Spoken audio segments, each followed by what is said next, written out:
कछुआ और खरगोश की कहानी बहुत समय पहले की बात है।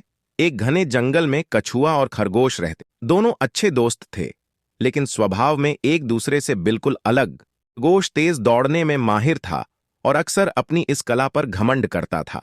वहीं कछुआ धीरे धीरे चलने वाला, लेकिन मेहनती और धैर्यवान था। खरगोश को अपनी गति पर बहुत गर्व था। वह अक्सर कछुए का मजाक उड़ाता और कहता, तुम्हारी चाल तो इतनी धीमी है कि तुम शायद ही किसी मंजिल पर पहुंच पाओगे। अगर तुम्हें मुझसे कभी दौड़ना हो तो बता देना, मैं तुम्हें हरा कर दिखाऊं। कछुआ खरगोश की बातों का बुरा नहीं मानता था। वह शांत स्वभाव का था और सोचता था कि मेहनत और लगन से कुछ भी हासिल किया जा सकता है। एक दिन खरगोश ने कछुए को खुली चुनौती दी। आओ, हम दोनों दौड़ लगाए, देखना मैं कितनी जल्दी जीत जाऊंगा। कछुआ मुस्कुराया और चुनौती स्वीकार कर ली। जंगल के सभी जानवर यह सुनकर बहुत उत्साहित हो गए। दौड़ का दिन तय हुआ और सभी जानवर इसे देखने के लिए इकट्ठा हुए। दौड़ की शुरुआत और अंत बिंदु भी तय कर दिया। दौड़ शुरू होते ही खरगोश ने तेजी से दौड़ लगाई और कुछ ही समय में वह बहुत आगे निकल गया।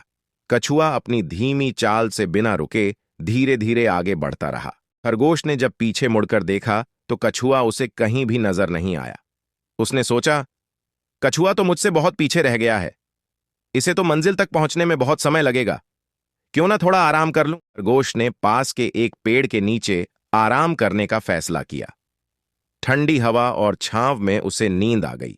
वह गहरी नींद में सो गया, यह सोचकर कि कछुआ तो उसे पकड़ ही नहीं सकता।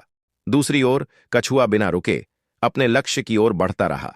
वह जानता था कि उसकी गति धीमी है, लेकिन उसे अपने धैर्य और मेहनत पर विश्वास था। कछुआ धीरे धीरे खरगोश के पास से गुजरा, लेकिन उसने खरगोश को जगाने की कोशिश नहीं की। वह शांत मन से आगे बढ़ता रहा। जब खरगोश की नींद खुली तो उसने देखा कि कछुआ लगभग मंजिल तक पहुंच चुका है। उसने पूरी ताकत से दौड़ने की कोशिश की, लेकिन तब तक बहुत देर हो चुकी थी। कछुआ पहले ही मंजिल पार कर चुका था।